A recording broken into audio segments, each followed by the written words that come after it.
Hello and welcome to Bloke on the Range, and we have done the first day of Polo Noir Tactical's Lynx Brutality 2024, and it has been great, so cheers. We have done 5 amazing stages, we have had a fantastic lunch, and we're enjoying a couple of adult beverages. A couple of bevies, yeah. Because it's Europe. So anyway, this year we decided that we're going to be doing basically AKs. Yeah, that's the way it worked out. Yeah. Sort of. In your case. So me, Giga, and Ian and Yari of Varstaleka as well have been shooting various types of AK. Mine is a basic, like, cheap, current-ish production Chinese Type 56 Nedi. Northeast Defence Industries, which is a really bad cover name for Norinco, guys. Come on, get. Jeez. Anyway, and you have been shooting. And I've got a SIG 550. It's the semi-auto version, so technically PE90. Used to be mine. Yep. And because he is now Swiss. Exactly. I thought I'd sort of embrace the Swissness, so I've got the commercial pattern, well, the commercial variant of the Swiss camo, TAS 90.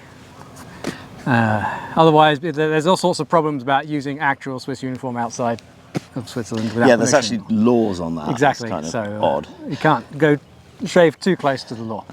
And I have been wearing blue DPM because it looks good on film and camera. It's AliExpress stuff, and it contrasts really well with the Americana Pipe Dream / Hub City Outdoors Armani DPM rig, Tricom type rig that I've been wearing over it. So the other thing is that due to a desire to reduce the overall noise burden, they have been heavily encouraging people to use suppressors.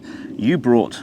I've got a B&T universal silencer, suppressor, sorry, showing my muffler, age. Moderator, yeah. Doesn't matter. It's one for the the Stgw 90, which for the service ones where they can't take the flash hider off, so it slots over it and screws in with a tightening nut at the back. It makes the rifle even longer and even more front heavy, but it was rock solid. Unlike. So I borrowed a Silent Steel sort of short micro flow through suppressor. Silent Steel are a sponsor of the matches, and for all the invited guests who wanted to borrow a suppressor, they graciously loaned them to us. However, I have run into problems which are related to the fact that it's not my rifle, so I can't just red Loctite the thing on. Now it's got a flash suppressor adapter that you screw on the muzzle, and then you screw the suppressor onto that. Part of the problem is that you've got a left-hand thread on a standard AK and then a right-hand thread on the can. So if you tighten one, you loosen the other. So, a couple of hasty battlefield. We have been checking, after a little incident, we have been checking that it's tight using a vise and just like wrenching the front sight over. So, but otherwise, aside from that, if it was fixed on permanently or semi-permanently with red Loctite, we would have had no problems, and overall the recoil impulse has been reduced, their flow through. I'm not noticing any more back pressure, and Chinese AKs are massively overgassed, and they the working parts smack into the back of the receiver and give you a good jolt. No increase in that. I haven't been getting a face full of gas. It doesn't increase the length much, it doesn't increase the weight much, it doesn't really change the handling. So overall it is good, and the problems we had, which we'll be honest about, we have had this problem, are due to the fact that I can't just red Loctite it on. So anyway, stage one. And we were shooting this with ammunition provided by sponsor Celia and Bello. I was the very first of this, and the day before, in the pre-match, we had assisted running this stage. And what you had to do was shoot 15 hits on various steels through 3 different openings that weren't wide enough to push the suppressor through. It depended. Some people did. Yeah, I managed. Yeah. You did. Yeah. I didn't. Including some pretty low down shots. You then take a 15 kilo bag through a maze of what yesterday was very electrified fence and today wasn't. Yeah. I think the battery drained. Yep. Get out the other side. make 5 hits on pistol, run back through a little sort of curtain tunnel with the electric vents, and rinse and repeat. Yeah. And yesterday at the pre-match, only one person completed it. Yeah, it was surprising. And then I think everybody, well, Yari didn't, but that's questionable. There were some scoring issues on this stage. Yeah. There were some issues with targets going down. We don't know yet, but the thinking is that it's going to be dropped from the match. We will know by the time I edit this.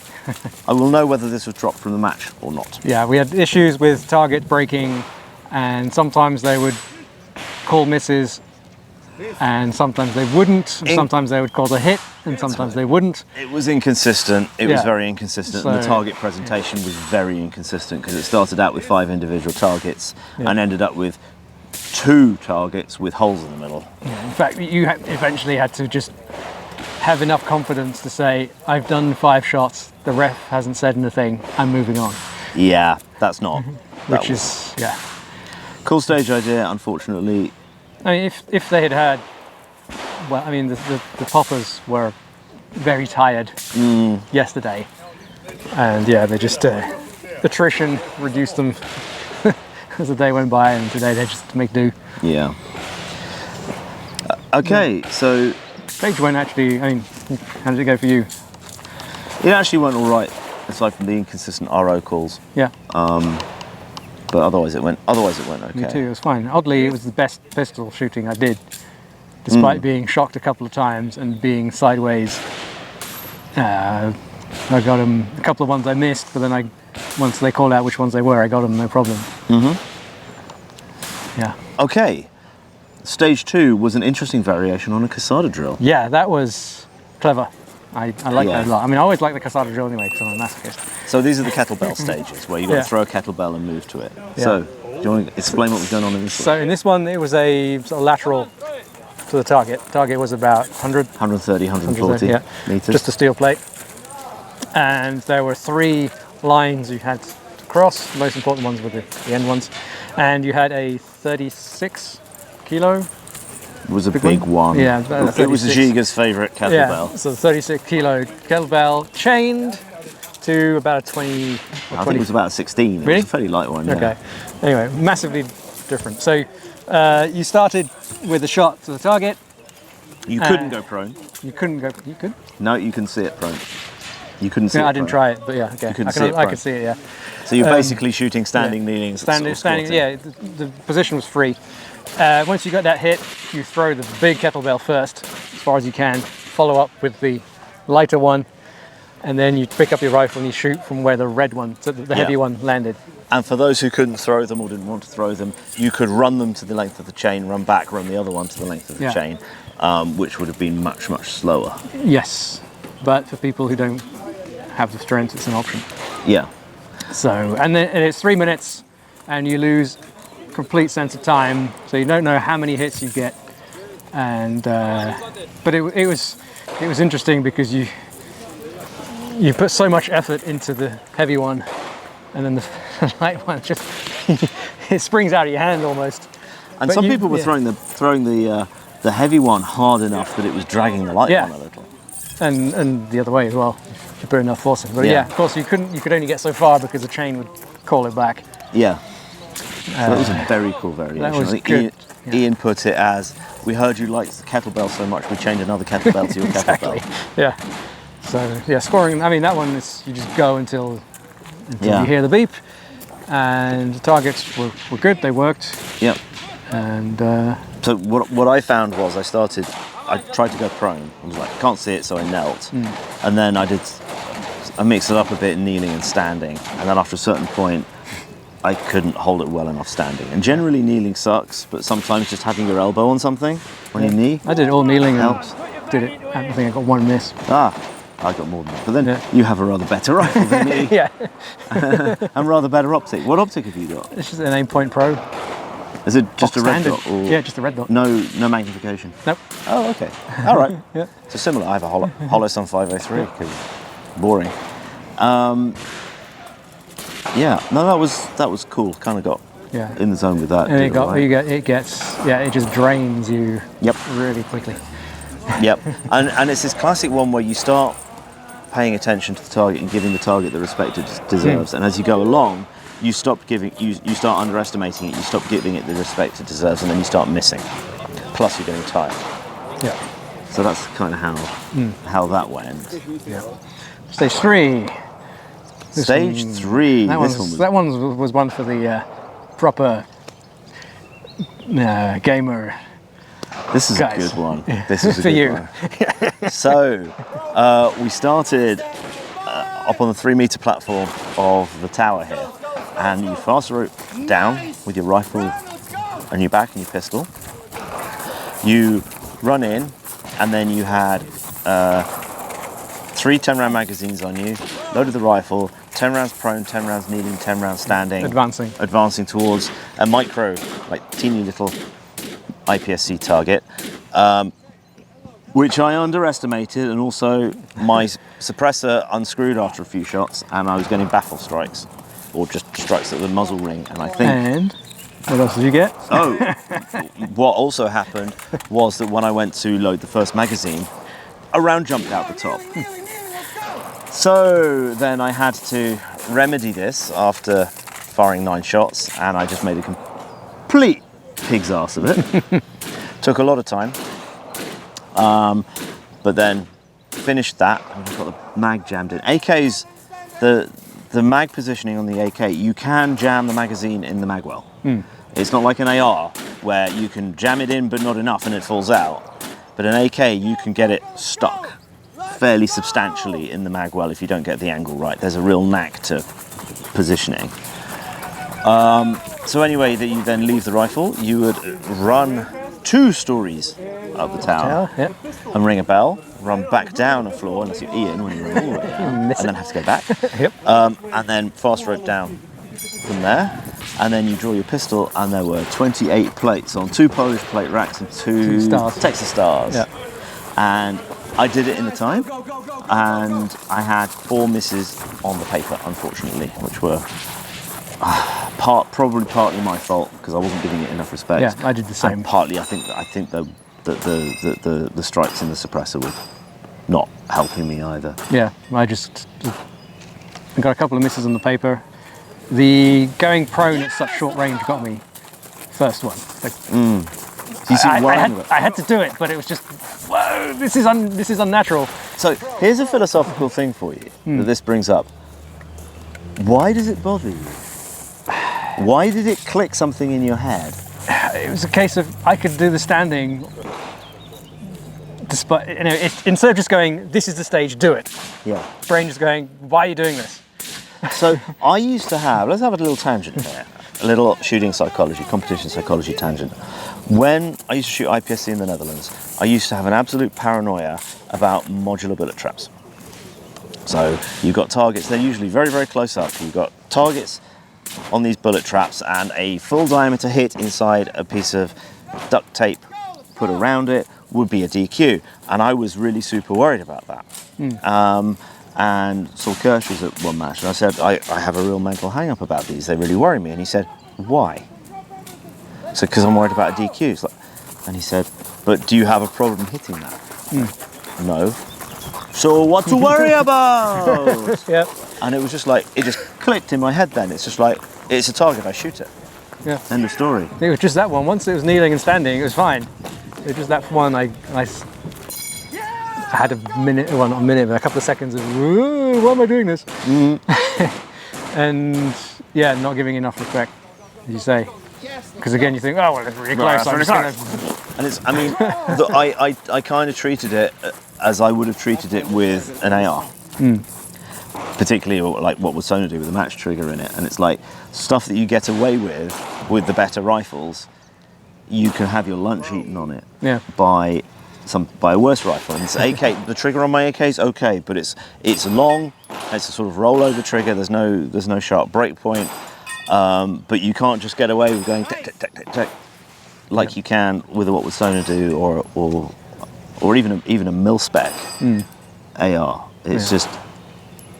And then, the running was fine, and then the plates is just not my thing at all. And yes, now you've explained to me, and it makes perfect sense how to deal with this, but I was just overwhelmed with this massive plates. Yeah. And yeah. So I started mashing the trigger. It took me 2.5 mags, Yeah. almost 3 mags to do it, because I started mashing the trigger. Because it's so easy to do, you start to lose focus and start not giving them the respect they deserve once it starts going well. And the trick with an arrangement like that, and the Polish plate racks didn't have extra weights that would fall off. So what some people did was take them one by one, but what I did was I shot the top plate on the Texas Stars and the Polish plate racks just from right to left. In fact, I might even have started from the 2 Polish plate racks. The idea being, you unbalance the Polish plate rack and it'll hang vertically. Yeah. Because you haven't got this extra weight that's going to drop off and make it spin horribly. So you shoot those 2. You shoot the 2 top ones on the Texas Stars because they're the ones that make them turn the least. And then you just shoot what's stationary and easy going, and then you come back to the Polish plate racks and just take them top to bottom because they're hanging down, and you just go ding ding ding ding. Yeah. And if you're lucky with the Polish plate racks, you get sort of bonus. Yeah. If you shoot between them, on the bar, they sometimes shake a couple off. Or if you shoot one, it knocks others off, particularly when they're hanging vertically. Yeah. And then you just basically go for it. And aside from the 4 misses on paper, that went pretty well. Yeah, that was just frustrating because it was like, okay, I did well in a really stupid position in the round 1, and this was standing. Yes, you got time pressure, but you should be doing better. Yeah, it didn't. It's always the way. It's always the way. And running up multiple flights of stairs is a. That was for me. I don't mind the physical stuff. You run up Col de Culm regularly, Yeah. so just 2 flights of stairs isn't a big deal for you. So, stage 4 was a fun back and forth, classic back and forth. Ammo task. monkey. Yep. That was awesome. I always enjoy those stages. There's always one. Even though I mashed into the range, we had to take this 16, 20 kilo. Well, why don't we just go through the stage first? Stage. There's a limited round count. Yeah, you have to jump off the back of a vehicle, grab your unloaded rifle, run across to a tyre, and then load it with a 10-round magazine, and then with your hand, your shooting hand that pulls the trigger against or inside the tyre, and at a micro IPSC target again. You then had to run back, grab to the truck, grab a pair of bolt cutters, go and cut 3 chains. The top one, it got pinched and didn't want to quite go. Another 10 rounds in the rifle, another 10 hits through the tyre. Run back with the bolt cutters. With the bolt cutters. The bolt cutters. Put them in the truck. Grab this ammo can that was part filled with water. It's probably 16 or 18 kilos. Yep. So it was sloshing around and unbalancing you. Yeah. Run that across and put it behind an anti-tank launcher. Yeah. And then another 10 rounds. Drop the rifle. Pick up the ammo can.